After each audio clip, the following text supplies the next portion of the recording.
Museveni akimanyi nti okulayira kwe kuli mu lusuubo. One, Museveni gomulaba oba dame oba kolone oba mask. Yoseriti bahabulwa lutabayisirwa the son of Kareches is tired of being the president of Republic of Uganda due to the pressure emweyongera buli lunaku from abroad, even ne state ne maje. Museveni, he knows exactly nti abantu bamukowa 100%. Nchiddamu Yoseriti bahabulwa the son of Karekezi yakowa dofuge gwanga Uganda, and he was not supposed to stand again. But his fellow mafias, including his brother, Sali Musare, his wife, Janet Mbabazi, Mama Mbabazi, Sam Okutesa, and the others, they have robbed Uganda to the extent we have nothing. So they fear that the only person who can stand and save their properties or their what they call their belongings is only Yoseti Bahabulwa, the son of Kareches. Remember, these people, they don't have any kind of replacement of Museveni as we speak right now. The entire family, if you pass through it, nobody can stand and lead this nation. Nowhere. So the only person whom they are planning to bring back is Amaama Mbabazi, a dead corpse, which is already treated so that it can be buried without stinking or smelling. Nchiddamu Museveni yengo omuntu yakowa dda okufuga eggwanga. Naye abantu babadde afuga nabo ebbanga lyonna babbye eggwanga okulibulako okumala buli kimu bakitutte. Bali mu kutya okutabangawo nti Museveni bw'amala avaako ne bamala bamuggyako kifuba tebagenda sigaza kintu kyonna. Jjukira abantu batadde investment ez'okubba ettaka, bazimbye ziwooteeri, bazimbye zimansioni, bazimbye zibbangalu. Muno mwe muli n'essente ze bainvestinze mu bannayuganda batandise basiruwaza nti bagagga nnyo naye nga ajjamu boozi ennyingiza n'ensaasa tasobola kunnyonnyola. Kati balina enteekateeka eri bweti ey'okuleeta Amaama Mbabazi. Museveni apulaninga okuleeta Mbabazi nga vice president we. Nkiddamu Museveni Yoseti Bahabulwa apulaninga okuleeta Amaama Mbabazi nga vice president we mu gavumenti gy'asuula gy'agenda okulala gy'atajja kulayira. Ekiresa Amaama Mbabazi nga vice president mumpulirize bulungi kiri bwe kiti. Museveni amanyi nti muhoozi project yakubwa n'efa talina muntu gw'agenda kuleeta. Lwabwogo tasobola kufuga ggwanga Uganda. Olw'ensonga Odrek Lwabwogo public temanyi ate temwagala. Kalugire is a useless idiot ali awo. Salimu Sale tasobola kulidinga ggwanga n'erimu kati yekka ye muntu aliwo. Kati Museveni kye yakoze okutaasa ku bintu bye n'okulaba nti bagenda kuzzaawo kye bagamba bagala kuzzaawo obuyinza bwabwe. Kwekudira okuyita Amaama Mbabazi ono appointing nga vice president but not yet confirmed. Kino kiri mu nkubo ne ku papers zetwalabyeko. Museveni apulaninga okuleeta Amaama Mbabazi nga vice president, but remember constitutionally njala bazzayeko Katonda mu Tanzania ekyaguddewo. Omugenzi Joseph Pombe Magufuli Katonda bwe yamujjuludde mu bulamu bw'ensi obwobanga ssukaali atali mwesasulire gw'osanze mu bbawulo makuwano onunana muteka mu caayi. Constitution ya Tanzania eraga nti vice president ali constitution. Era mukama we president bw'afa vice president atakinga over. Ng'omukazi ono bwe yakutekinze over nga tewali kuyomba wadde okuyiwa omusaayi. Naye mu Uganda, constitution ya Uganda, vice president tali constitutional. Ali appointed by the president. If the vice president in Uganda is not constitutional, is just appointed by the president, that means this man, gentleman, Amaama Mbabazi can't become the president directly as it happened in Tanzania because he's just appointed. All powers, if the president dies at this moment, the only person who takes over from Museveni, he is the Speaker of the Republic of Uganda, Rebecca Alitwala Kadaga, who sold his soul and the entire country to Yoseti Bahabulwa, the son of Kareches. As we speak right now. Soon or later, these people, they might sit somewhere and they change the constitution to implicate the vice president can succeed directly to the president's seat, which might happen. If not so, what was swap deal? Swap deal eretia. Anyway, Museveni bwaleta vice president Amaama Mbabazi. Basubiranga balota. Nti Museveni bwamala omulayiza. In fact, ne okulayiza kwa Museveni kuli bwe kuti. Baagala bamulayirize mu state house so si mu public kubanga batya. Era nga bali mu nteekateeka mulayiza mu state house kubanga batya basubira tewali bafuna dignity bagenda kujja ku mukolo guno kubanga Museveni worldwide nobody knows him as the leader of Uganda kubanga bamuwangula akalu flat. kati baagala mulayiza mu State House bamala omulayiza wayitewo ebbanga either emyezi 46 bwe binaba bibaddewo in case it happens sisuubira nti kinaabaawo Museveni resigning Amaama Mbabazi immediately afuuke president Mbabazi bwamala okufuuka president ava kuwa vice president n'afuuka president then ye neyeronda vice president which vice president in make is already there that is Wasanya Omutembeeyi Kaloli Wasanya Charles Peter Mayiga as his vice president. The role of Wasanya Kaloli Omutembeeyi Charles Peter Mayiga is to come all the Baganda in the central region, Buganda region. That is his role, preparing, which it can't happen anywhere. Muchino, bayinza omuyisa mu NRM simanyi simis ko kusimba bita batesi kasasiro bayita mu yokulonda ebintu by'ekisimu simanyi ne president wa NRM simanyi bagenda muyisa babita batya NRM kokasi bamulete bamufloating ate bayinza omuyisa kubanga kakitegeza project ya Muhozi yafa bagala floating ono mukana akakodyo Museveni ne swearing in agitia kubanga akimanyi wanzo okubawo lakas which lakas I don't think is going to be there because I don't think Museveni are going to swear in. You just mainly with just one month in that State House. Whatever comes for you is going to hurt you, is going to hunt you. You won't like it. It's better you resign before it's too late. Last week, between Thursday and Friday, you were planning a coup d'etat, which failed. I don't know why.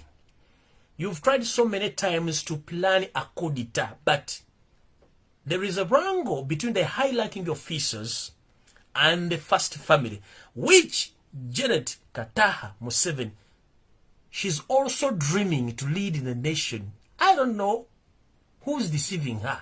So Janet, if your ancestors forcing you to dream to lead Uganda, better go back to Rwanda and ask your ancestral spirits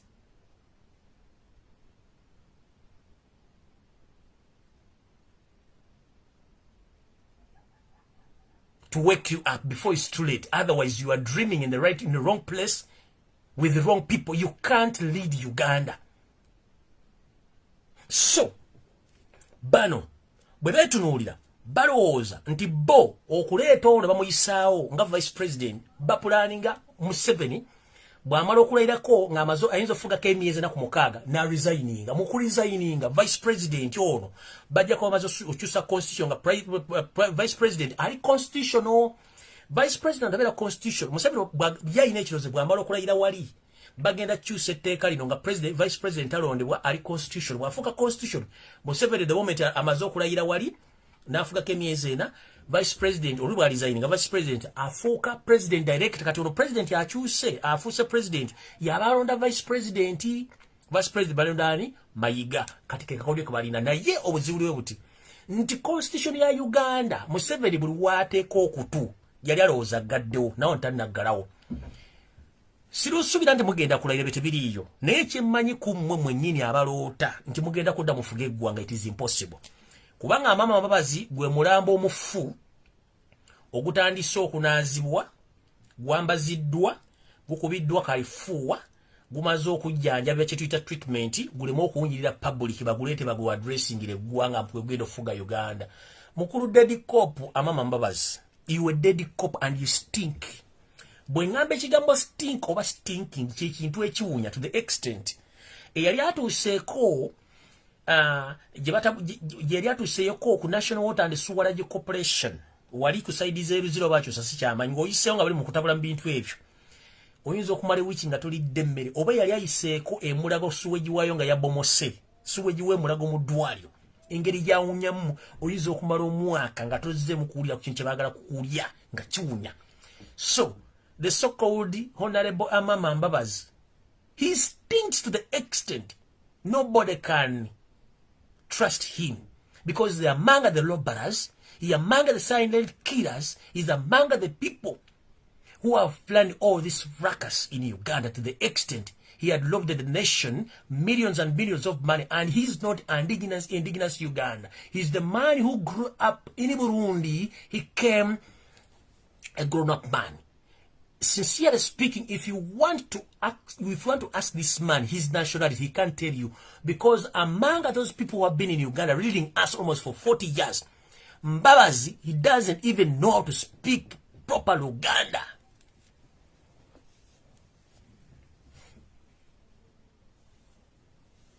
Mbabazi tasobola kwogera Luganda mu public. Wamulimanga n'olunyankole lwennyini alwogera alubuuka macco. Jayagala kuba bategese omulambo ogwa Affudde oguunya. Oyo omwami yaddira kampuni ze zonna n'azitwala Zambia. Zonna ng'amaze okutabukamu ne Museveni beebuzaabuza nga bafuka banaaba. N'atwala kampuni ze ne byonna n'essere ze na Uganda zonna ze yabba n'azitwala Zambia. Ate bwe yakoma bwe yamala okudda mpola ne bamuleeta nabeera mu system ya mask. Bannayuganda temwafuna mask era oyo omumpembe ge yabbasereza mask. Amaama Mbabazi mwamulaba. Kati badidde omulambo gwe bagulese bagunaaziza bagupimpinze bagukubye perfume bagutweetinze bagukubye empiso gulime kuunya baguleta baguzinze mu box. Mbu yagenda fuka president wa Uganda ngoli amaze okulwe. Oli ayina pressure obugere obuddalidali bumusiiwa amaaso gamutuwaakadde olubuto lumukuba obugoma kuga pressure muli bubi n'emizimu gimuyita mukulu jangu eno watutta ate emyaka gigenze obukadde bufudde ku kyalo buweddewo ke kasigaddewo. Nako kalota kagenda kati mukulota kagenda kagamba nigwendekera ebintu byange. Kati nze neebuuza obutategeera mwayonka buyonke mwasikira busikire whereby Museveni wajja toyina wadda peya yanda weya kituyita peya yanda weya ze 3 ku 1 ku 12 wajja toweza de underwear yesatu nga toyina de peya ze nga tebiri Janet Bweke nyini Mbabazi wajja otunanga omuyayu waloka nakabyo kabaita de amuyayu wajja you have nothing ngira toyina kyomanyi. Kati right now mutufu badde kwegwanga mulibye mwagala dimalawo mwagala kuleta family ya mustiro sigalenge eri bintu kuba bintu bya banna Uganda twagala bategeeza kino kimuliko kintu kikyamu nnyo mukulu njagala mwetegereze bintu bimukola kubanga bijja baswaza kati njala bagamba bakulu mwetereze bulungi mudemu tulyo obufaananyi bwa Janet Mbabazi in fact yalinga bulo bukire vakati mulo butwasomanga mu English nayo course nga kambadde galubini nkalibwe kati mutunuli nkalibwa esaazi ni atufuto badde ku muyaga lafuga gwanga kati mukulu guno omulambo gwa mugwe musabise ne muguletera mu box ya KFC mulo kubenko kewunya akawowo mutuletera afuke vice president twalonda Robert Kyagulanyi center mu ye president aliko ate mukulembeza afuwe gwanga Robert Kyagulanyi center mu tukusaba otegeze gwanga ebigenda maso mu gwanga kubanga bana bavubuka batambula ekiro nga bekubye emizimu ntibakyali mu gwanga bafuge gwanga. Otherwise abantu bagala action kati sawa zino kubanga tukwebana batamanya ngaba bagwiro kututwalira ensi yaffe wewunye Salimu Sade kimututte mu North nga simu lugala yagenda kula yoki mission yakuba ttaka lya mu North lyonadde malaina baana bayo batwala so no jala bategeeza eyo mission eyokuleta Mama Mbabazi mu vice president amaliba mu switching afuke president Mayiga jenga vice president yona tujimanyi bulungi nnyo nenga abantu abali mu kino kamba babanyene bulungi nnyo. Jukira Uganda yafuuka ekukusizo bache tuita route smuggling route eya natural mineral resources eziva mu Central African Republic, Democratic Republic of Congo, including Uganda itself plus South Sudan.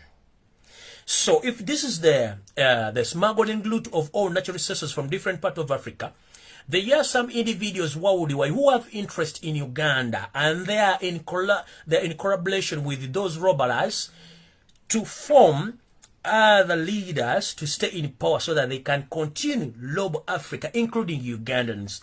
These are as follow, including the lady called Linda Choka, a British national. We have Tony Blair, the former Prime Minister of the Republic of England. Then we have the former Archbishop of York, that is John Sentamu, the brother to Kayanja, Pastor Kayanja. These are the people behind Amaama Mbabazi placing Museveni to repress him because they know that they are still robbing this nation to the extent they want all Ugandans to suffer because they have their missions in Uganda. So, Mr. Tony Blair, the former Prime Minister of the Republic of England, Linda Choka and John Sentamu mumuze kungalabiza mwe kubanga Uganda anserimba na Uganda. Wulidde eno dame ya mwe omulambo guno gudedi cop ogutambula go mubayindinze mugulete gufuke vice president. Museveni amalo kufuga ke myezi walina je mulo dreaminga. Munaja fuke vice afuke president mulonde guli omulambo guli emmengo gutubba.